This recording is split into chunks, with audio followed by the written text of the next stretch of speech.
చూడండి, ఇవి percentage based questions మాట. పర్సెంటేజ్ రిలేటెడ్ క్వశ్చన్స్ ఇవి.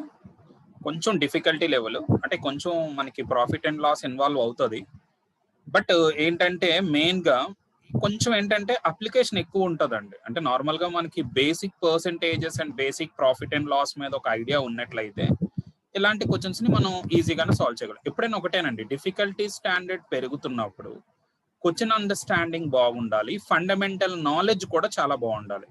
ఎప్పుడైతే క్వశ్చన్ అండర్స్టాండింగ్, ఫండమెంటల్ నాలెడ్జ్ బాగుందో ఆటోమేటిక్గా మనం ఎటువంటి క్వశ్చన్ అయినా ఆన్సర్ చేయగలుగుతాం అన్నమాట. సో ఇక్కడ 39th క్వశ్చన్ చూద్దామండి. సో ఈ 39th క్వశ్చన్లోని కొంచెం స్టాండర్డ్నెస్ ఉంది, మరీ అంత కష్టమైన క్వశ్చన్ అయితే కాదు, ఒక మోడరేట్ అని చెప్పుకోవచ్చు. సో ఎలా చేయొచ్చు ఈ ప్రాబ్లమ్ని మనం? సో ఆ ప్రాబ్లమ్ సాల్వ్ చేసే మెథడ్ చూద్దామండి. Avani bought a yellow sari, a green sari and a red sari. Avani ఏంటి, ఒక 3 సారీస్ కొంటుందండి. ఎల్లో సారీ కొన్నదంట, గ్రీన్ సారీ అంట, రెడ్ సారీ అంట. ఎట్ ఈక్వల్ కాస్ట్స్, మూడింటికి సేమ్ కాస్ట్ అంట. And sold all the 3 to Panna. ఈ అవని ఏం చేసింది, పన్నాకి అమ్ముతుందంట. ఈ మూడింటిని ఒకే రేటు పెట్టుకున్నది, ఈ 3 సారీస్ ని పన్నాకు అమ్ముతుందంట. at 20% ప్రాఫిట్, అంటే ఫస్ట్ సారీ మీద మాట, ఎల్లో సారీ మీద, 10% లాస్ గ్రీన్ సారీ మీద, 30% ప్రాఫిట్ రెడ్ సారీ మీద. రెస్పెక్టివ్లీ అన్నాడు కాబట్టి నేను ఆర్డర్ ప్రకారం తీసుకున్నాను. రెస్పెక్టివ్లీ అనే పదం వాడినప్పుడు ఈ ఫస్ట్ పర్సెంటేజ్ ఫస్ట్ దానికి వాడాలి, సెకండ్ పర్సెంటేజ్ సెకండ్ సారీకి వాడాలి, థర్డ్ పర్సెంటేజ్ థర్డ్ సారీకి వాడాలి. పన్నా సోల్డ్ దీస్ 3 సారీస్. మళ్ళీ పన్నా ఏం చేసింది, మళ్ళీ ఈ 3 సారీస్ ని to హర్షాకి అమ్మేసింది. at 20% profit on first yellow saree మాట, 30% profit on green saree, next 20% loss on red saree.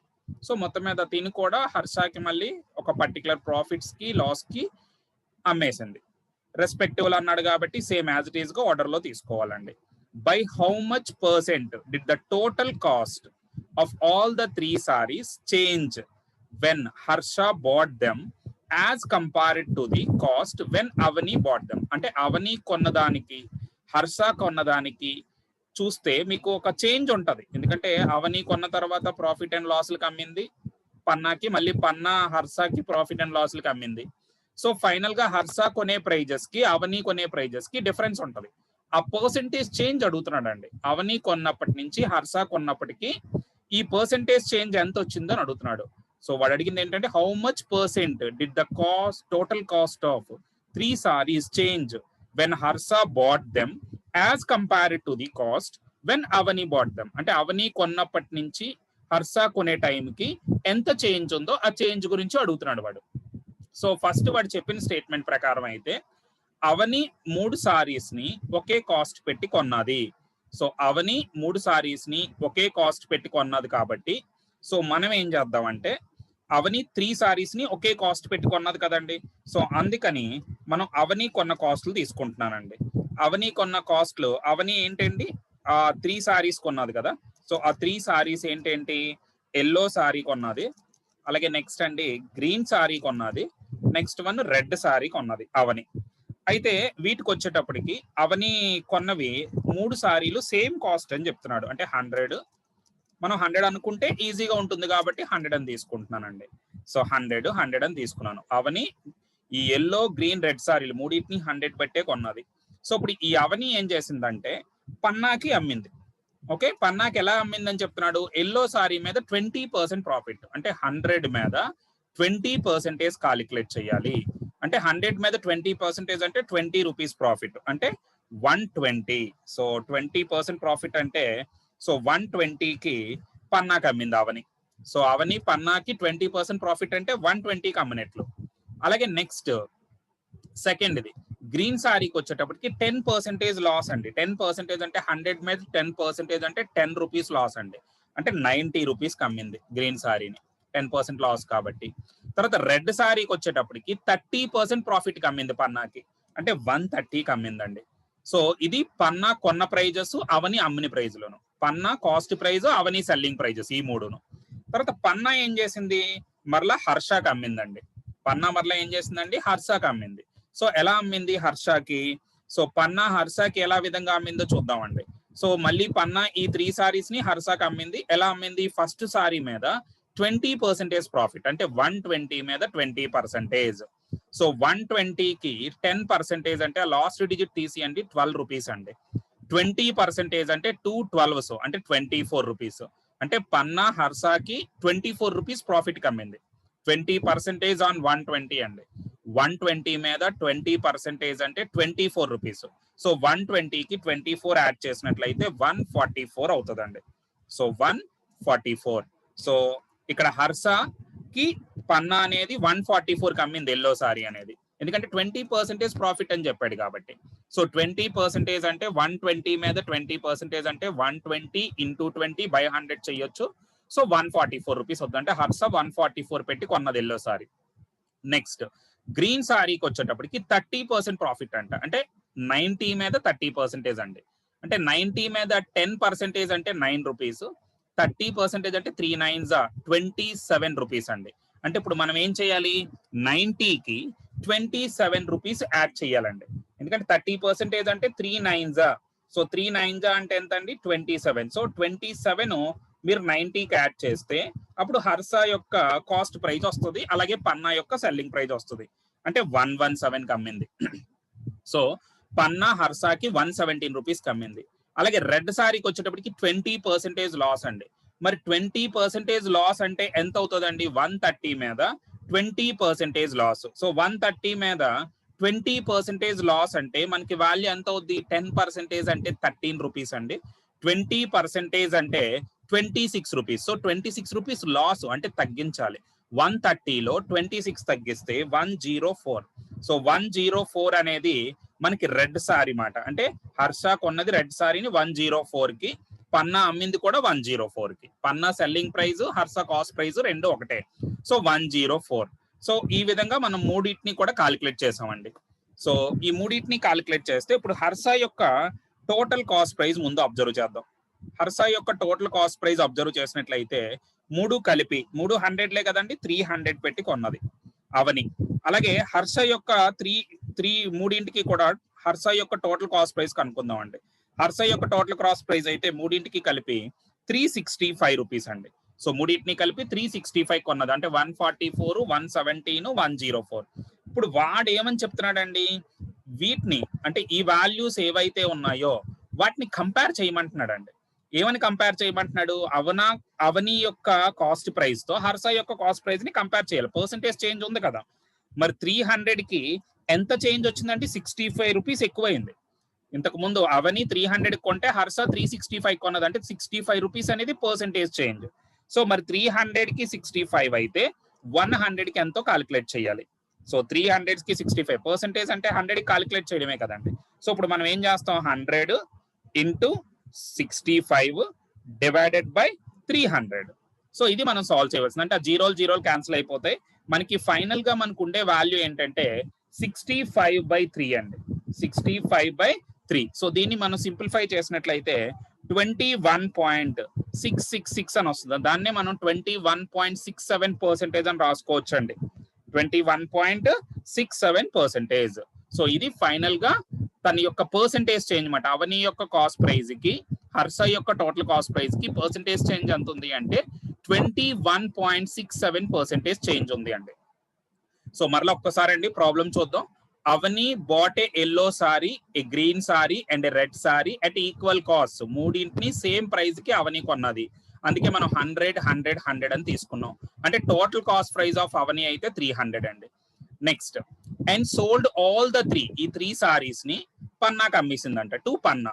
ఎలా అమ్మిందో చెప్తున్నాడు అండి. అట్ 20% ప్రాఫిట్, అంటే ఫస్ట్ సారీ మీద 20% ప్రాఫిట్ అండి. అంటే 100కి 20% యాడ్ చేస్తే 120 అనేది Avani selling price, Panna cost price. Next 10% loss, green sari మీద 10% లాస్ అంట. 100 మీద 10% లాస్ అంటే 10 రూపీస్ తగ్గిస్తే 90 రూపీస్ కమ్మింది పన్నాకి. అండ్ 30% ప్రాఫిట్, మూడో దాని మీద 30% ప్రాఫిట్ అంటే 130 కమ్మింది. సో పన్నా యొక్క కాస్ట్ ప్రైస్ అండి 120, 90, 130. సో నెక్స్ట్ ఏం చేశారు అంటే మళ్ళీ Panna sold these 3 saris to Harsha. So Panna sold these 3 saris to Harsha. హర్షకి ఈ 3 సారీస్ ని అమ్మిందంట. ఎలాగా? 20% profit first. So first 20% profit అంటే 120 మీద 20% అంటే 10% అంటే 12, 20% అంటే 24. సో 24 యాడ్ చేస్తే 144. సో 144 అనేది హర్ష యొక్క కాస్ట్ ప్రైస్, పన్నా యొక్క సెల్లింగ్ ప్రైస్. అండ్ నెక్స్ట్ ఏంటంటే 30% ప్రాఫిట్ అంట రెండోది గ్రీన్ సారీ మీద. 10% అంటే 9 రూపీస్ అండి, 30% అంటే 3 9s are 27. సో 90కి 27 యాడ్ చేస్తే 117 అనేది Harsha cost price, Panna selling price. And 20% loss. So 20% loss అంటే 130 మీద 20% లాస్ అంటే 10% అంటే 13 రూపీస్. అలాగే 20% అంటే 26 రూపీస్ తగ్గించాలండి. 130 మీద 26 తగ్గిస్తే 104. ఇది హర్ష యొక్క కాస్ట్ ప్రైస్, పన్నా యొక్క సెల్లింగ్ ప్రైస్. సో మొత్తం మీద హర్ష మూడింటిని కలిపి ఎంత కొన్నాడంటే 365 రూపీస్ పెట్టి కొన్నాడండి. సో అవని మూడింటిని కలిపి 300 కొన్నాడు. వాడు అడుగుతున్న ఫైనల్ క్వశ్చన్ ఏంటంటే by how much. So by how much percentage.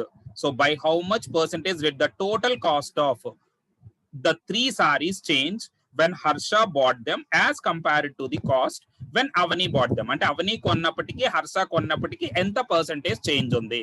అవని 300 కొన్నది, హర్ష 365 కొన్నది. అంటే 300కి 65 రూపీస్ ఎక్కువ పెట్టుకున్నది హర్ష. సో అంటే 100కి ఎంతో క్యాల్కులేట్ చేయాలి. వాడు అడిగింది పర్సెంటేజ్ చేంజ్.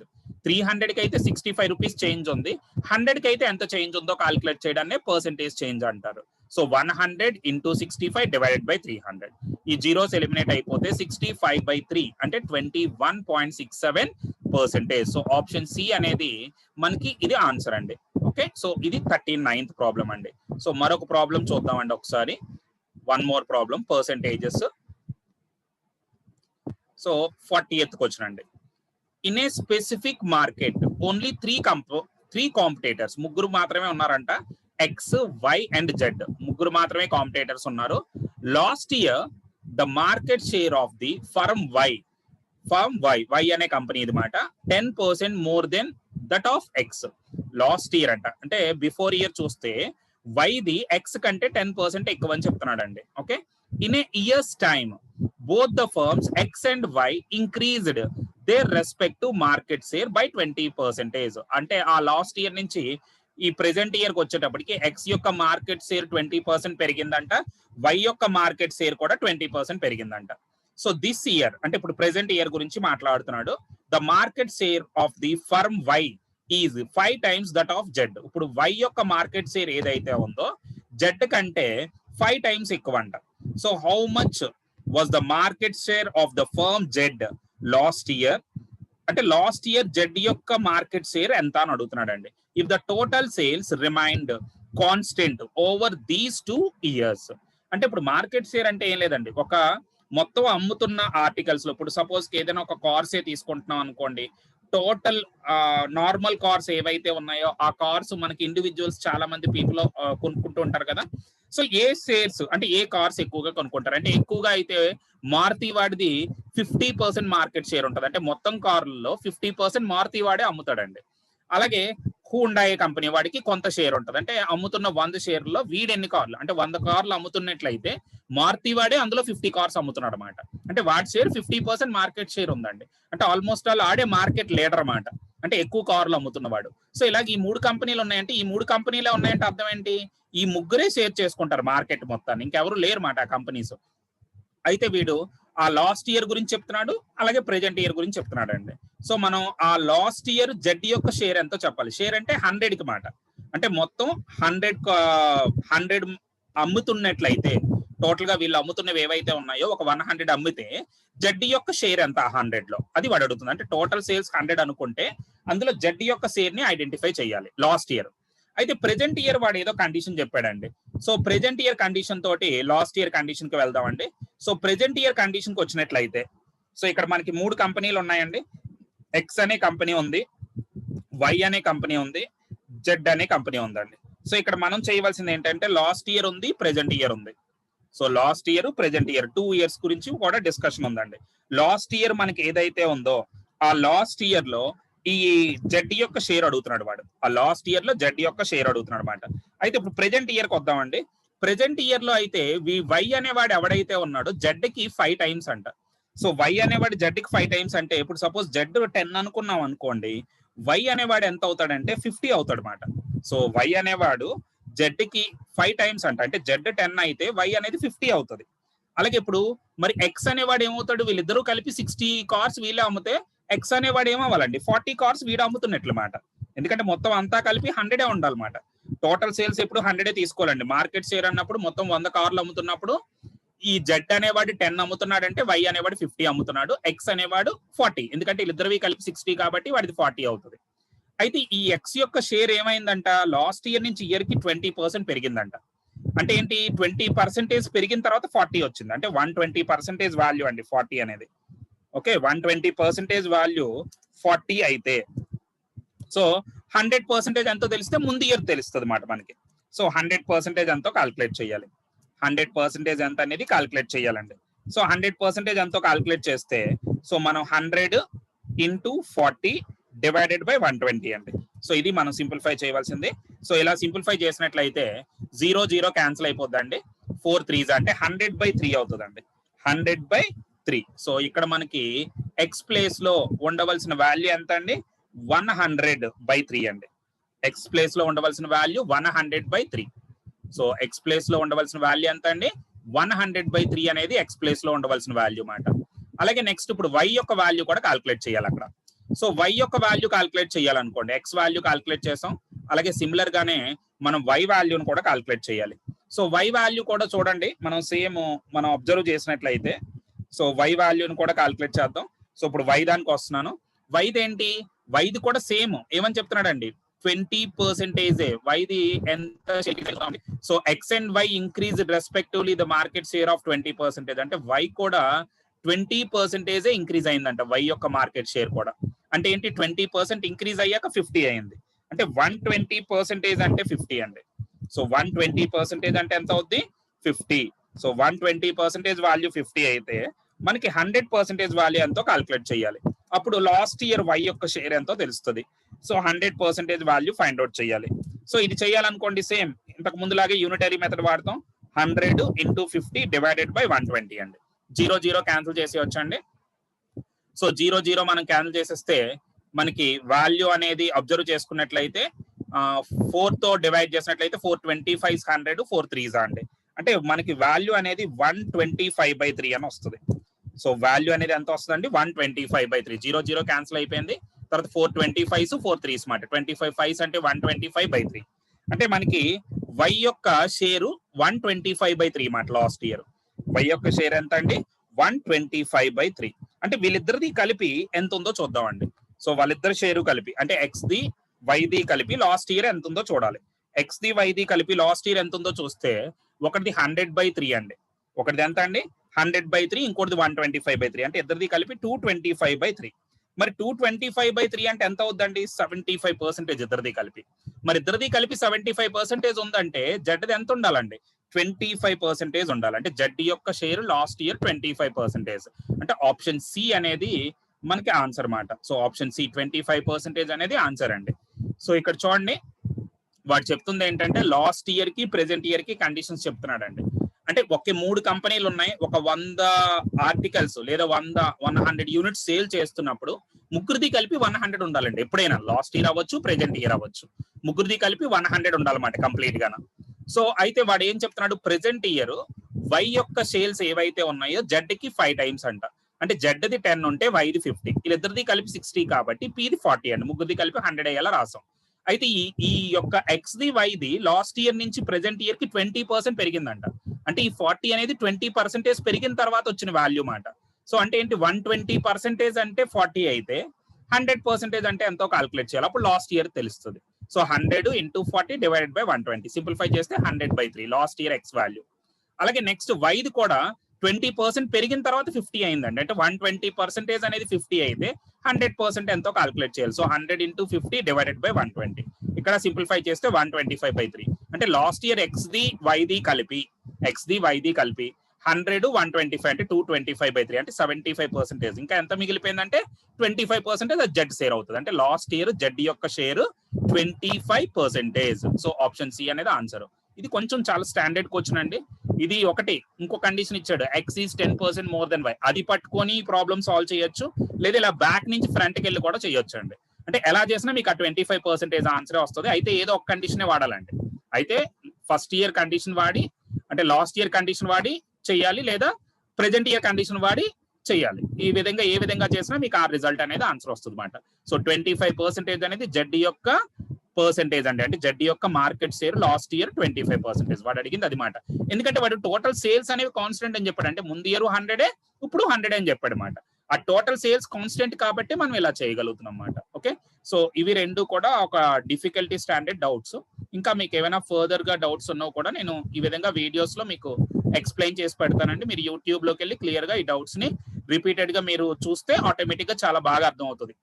అంటే ఒకసారి చూస్తే అర్థం కాకపోవచ్చు, మీరు అదే వీడియోని ఆ క్వశ్చన్ ఒకసారి జాగ్రత్తగా చదువుకొని, సో నేను ఏదైతే క్వశ్చన్ ఇచ్చానో క్వశ్చన్ జాగ్రత్తగా చదువుకోవడం, లేదా ఒక చోట రాసుకొని మీరు కంప్లీట్ గా బాగా ఒక 2-3 టైమ్స్ విన్నట్లయితే మీకు అలవాటు అవుతుందండి. ఎందుకంటే ఈ స్టాండర్డ్ మనకి మెయిన్స్ ఎగ్జామ్స్ లో బాగా మెయింటైన్ అవుతున్నాయండి. మెయిన్స్ లెవెల్లో మాత్రం డిఫికల్టీ లెవెల్ బాగా స్టాండర్డ్. అందుకని మీరు రిపీటెడ్ గా వినండి. అందుకే నేను వీడియో ఫార్మేట్ లో పెట్టేస్తున్నాను. మీకు ఒకసారి క్లాస్ చెప్పి వదిలేకుండా వీడియో ఫార్మేట్ లో పెట్టడం వల్ల ఏమవుతుందంటే మీరు రిపీటెడ్ గా వినొచ్చు. అది ఒక 2-3 టైమ్స్ వినైనా ముందు ప్రాబ్లం క్లియర్ గా అర్థం చేసుకోండి. ఇంకా ఏదైనా డౌట్ ఉంటే నాకు పర్సనల్ గా చెప్పండి, దానికి తగ్గట్టుగా నేను సొల్యూషన్ ఇస్తాను. Okay, so thank you very much అండి.